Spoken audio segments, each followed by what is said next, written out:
We're going to go straight over now to talk about the big story. Sasha Walpole, the woman, the older woman, not that much older, by the way, she's younger than Meghan, who took Harry's virginity. And with all the important updates, a warm welcome to Talk Radio's royal correspondent, Rupert Bell. Morning, Rupert. Morning, Kevin. I'm glad.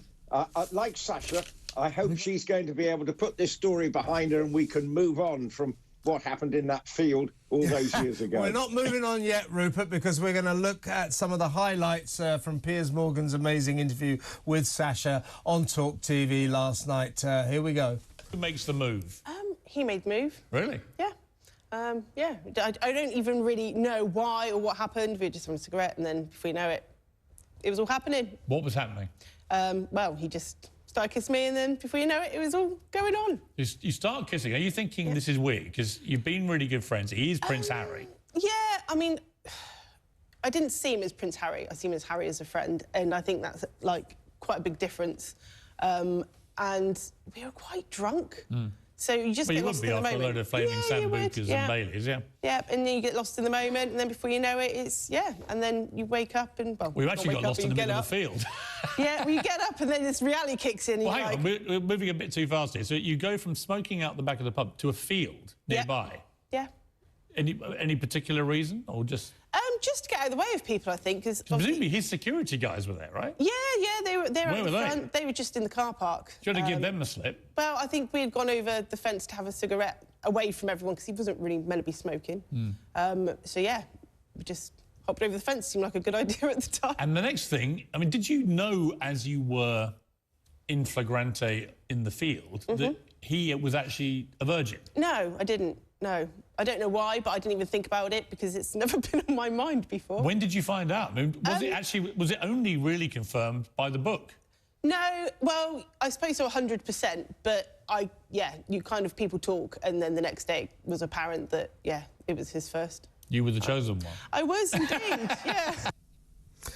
Well, Rupert, she's a very likeable woman, and I think she's behaved with dignity. I mean, she kept her royal secret for 21 years.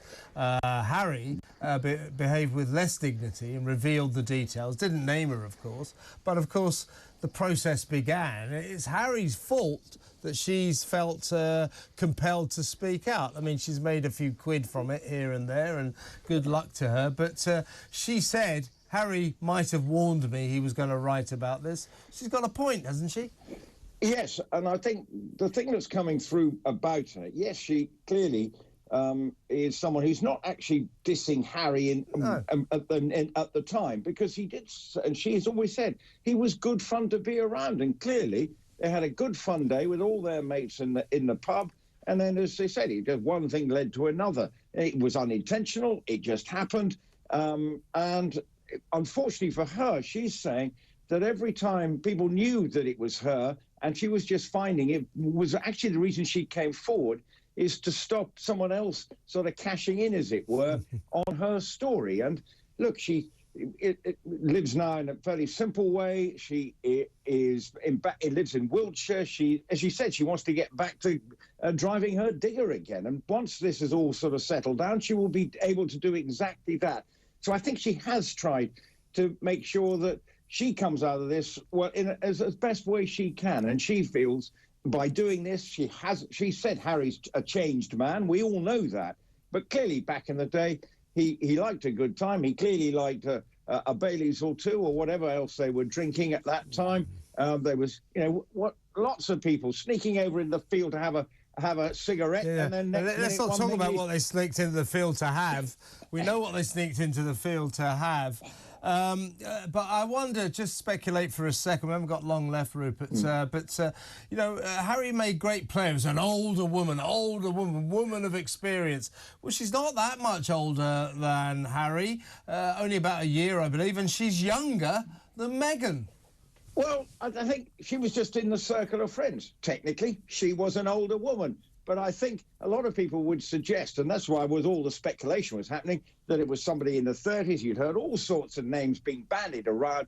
But in the end, it comes to a lady who was part of their circle of friends at Highgrove, where he was brought up. So clearly, For Sasha, I hope she has made a few quid, and she, as she says, can move on and lay low again, and the dust will settle. And yes, it will be the case. But she's been able to control the narrative on her terms with regard to this, and I think that's the important fact as well. But Harry, I'm sure, again, will be thinking, why did I need to even put this in the book in the first place?